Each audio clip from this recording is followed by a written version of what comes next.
Hello, and welcome to another fun-filled edition of Adam's Music Box, where today we're celebrating the birthday of one of the finest singer-songwriters of all time, and that is Don McLean. And while he wrote many great songs, you can't really talk about him without talking about the song that Don McLean wrote, and that was American Pie. And it was a hit single, even though it was over 8 minutes in length. And it was really a song that was not only right for the time, but it's one that continues to be iconic, even as the memories of the early 70s era in which the song was formed become increasingly distant to a majority of people. And there are several reasons for this, but first I want to sort of talk about why it was important at the time. I don't think that any song has ever captured the spirit of an era, what some might call the zeitgeist, better than American Pie.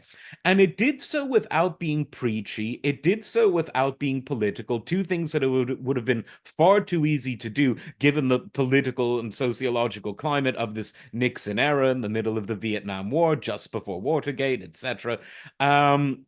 It would have been all too easy to do that, but he didn't. He used a mix of direct storytelling and really beautiful, evocative, and memorable metaphor to tell a story of what traditional old Americana meant in an era when so much was changing.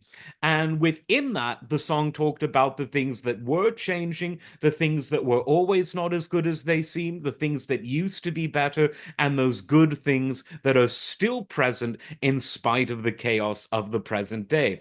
And in this sense, when you sort of break the song down into those themes, you can see why there's such a universal message in American Pie and why it's so absolutely beloved. It's sung throughout the world at sporting events. It's a karaoke classic. It's the kind of song that will never really go away because the idea of American Pie is something that will never go away. And the idea of saying bye bye to it is something that it means many different things to many different people, even though ultimately what made Don McLean so special in all of his songs was the ability to tell direct stories using metaphor. And that isn't easily done because if you get too metaphorical, you're in a prog rock song.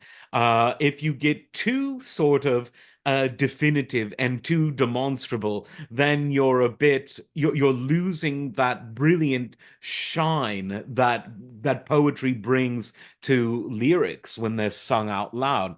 He had the perfect mix of all of that. And that's why the song was so successful. But even though that song will define him, and I think he's quite happy with that because it is only once in a lifetime that you write a song that unique, that special.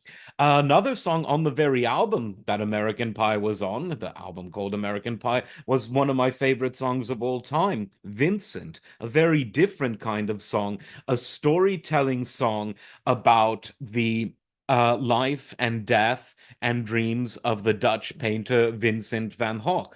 And it's to this day, it's one of those songs that's very difficult to listen to without crying. It's a tearjerker, and Justin Hayward of the Moody Blues did a wonderful cover of it with a full orchestra in the late 80s. It's again one of these songs where, so long as the human condition is capable of emotion, people will be listening to, loving, and crying to this song. Um, I'm not going to go through all of his hits, but just another one that really sticks out for me, And I Love You So. A seemingly simple love ballad, but again, it has chord changes that really match the lyrics that take you on a sort of up and down journey into what love and devotion means, but without getting soppy or sentimental. And it actually sort of became a career revival for Perry Como, who by the 70s was considered a bit old fashioned, but he did an absolutely lovely version of the song only a few years after it was initially written. Which again shows just how versatile these songs are. I mean, Madonna did a version of American Pie decades later, and Weird Al did it decades later, which again shows what longevity the song has. That people want to do, that famous people no less, want to do cover versions and even parodies of them. A true classic. Happy birthday, Don McLean, one of my favorites of all time. Like, subscribe. We'll see you next time. Take care.